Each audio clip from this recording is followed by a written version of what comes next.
So today we're going to be talking about the negative exponent rule. And it's another exponent rule in addition to the other previous exponent rules we've been talking about. So before we get into the negative exponent rule, let's just kind of look at how the negative exponent works. And we'll look at that table above. So in that table above we have 2 squared, 2 to the first, 2 to the 0. And then notice we have 2 to the negative first and 2 to the negative second. Well, let's work our way left to right and see how those negative exponents are going to impact our base of 2. So starting off, 2 squared. Well, 2 squared, as we know, is 2 times 2. 2 times 2 is 4. 2 to the first, well, that's just 2. 2 to the 0 power. And here we have our 0 exponent rule. And remember, anything to the 0 power is always 1. And we talked about that Monday and Tuesday. So now we're going to be to the right end of our table, and we're going to be dealing with negative exponents. So notice up top we have 2 to the negative first. Now let's look at the pattern of this table. Well, notice as we move to the right, the exponent decreases by 1. 2 minus 1 is 1. 1 minus 1 is 0. 0 minus 1 is negative 1. And negative 1 minus 1 is negative 2. So as we subtract 1 from our exponent, notice our answer, if we simplify it, is divided by 2. Notice we go 4 to 2, we divide by 2. 2 to 1, we divide by 2. So if we're applying that same logic, well, if we want to find out what's 2 to the negative first, well, let's follow our pattern. 1 divided by 2 would give us 1/2. Once again, if we follow that pattern and we divide by 2, 1/2 divided by 2 would be 1/4. So notice in this right side of our table how that negative exponent impacts our answer. 2 to the negative first becomes 1/2. 2 to the negative second becomes 1/4. So what exactly is the negative exponent rule? Well, the negative exponent rule states when raising a base to a negative exponent, move the base across the fraction bar to make it a positive exponent. Now let's see this rule in action. Well, let's say we had something like 2 to the negative second power. The rule says when raising a base to a negative exponent, move it across the fraction bar to make it a positive exponent. So 2 to the negative second, well, it's a negative exponent. Now 2 to the negative second, remember, as a fraction, is really 2 to the negative second over 1. If I'm dealing with a negative exponent, to make a negative exponent positive, I move it across my fraction bar. And when I move it across my fraction bar, I'm going to be left with 1 over 2 squared. Notice I took that term, 2 to the negative second, I moved it across my fraction bar from the top of my fraction to the bottom of my fraction. And when I did that, I ended up with a positive exponent, 1 over 2 to the positive second power. That could be simplified further into 1/4. Notice above in our table, 2 to the negative second is 1/4. Let's look at one more example.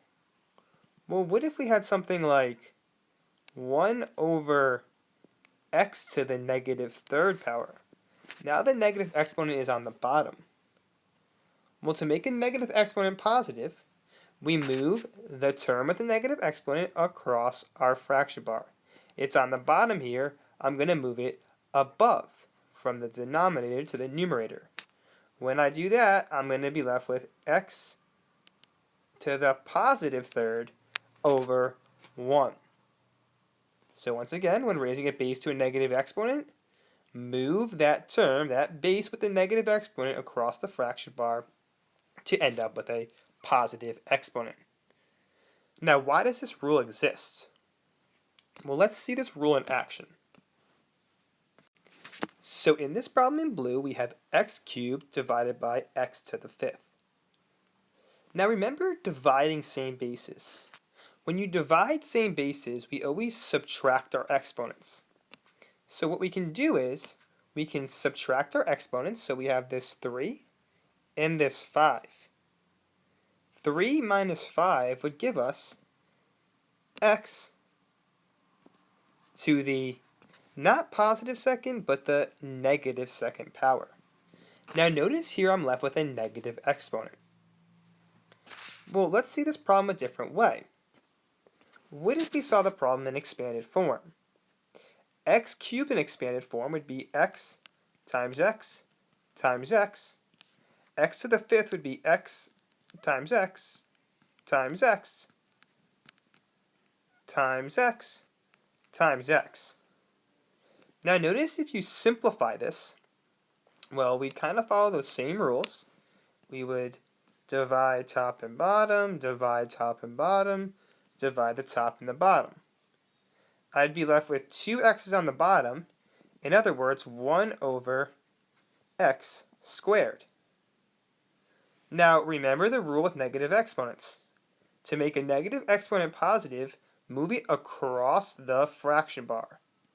If I move this term across the fraction bar, I'm going to be left with 1 over x squared. So why does this rule exist? Well, you can kind of think of it as in the term below. We almost have more x's on the bottom than we do on the top. So let's look at these two examples, x to the negative second and 3 to the negative second. Well, we kind of saw x to the negative second on the previous page. What would x to the negative second be if we apply the negative exponent rule? Once again, move the term across our fraction bar, 1 over x squared.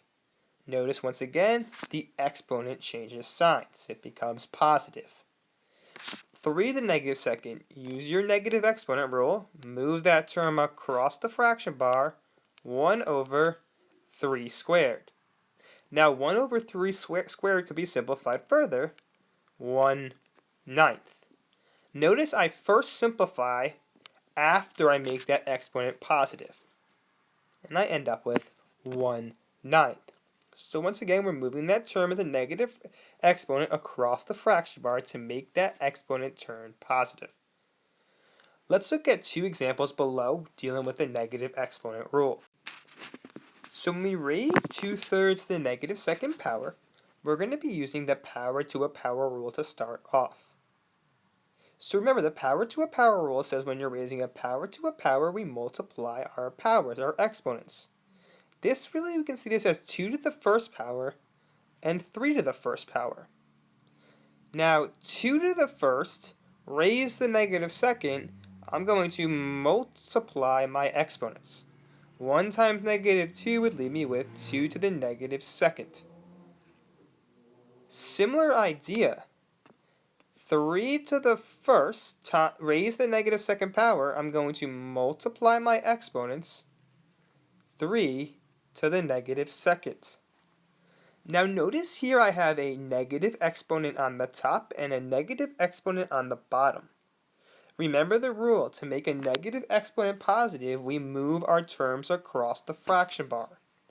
So in other words, I'm going to move this 3 to the negative second to the top of my fraction, and I'm going to move the 2 to the negative second to the bottom of my fraction. When I do that, I'm going to be left with 3 squared over 2 squared. Notice my exponents changed signs. When I move my term across the fraction bar, my exponents change signs. This could be simplified further. 3 squared is 9. 2 squared is 4. 9/4 would be our final answer. Now for that last problem, xy raised to the negative third power, once again we're applying the power to a power rule. If we use expanded form, we can really see this as x times y to the negative third. Remember, the x really has an exponent of 1, and the y really has an exponent of 1. When we're raising a power to a power, we multiply our exponents. 1 times negative 3 would give us x to the negative third. 1 times negative 3 again would give us y to the negative third. Now notice here I'm left with 2 bases raised to negative exponents, the negative third power. Once again, to make an exponent positive, we can move our terms across the fraction bar. So I'm going to move my terms across the fraction bar, and I'm going to be left with x to the positive third, y to the positive third. That's the zero exponent rule.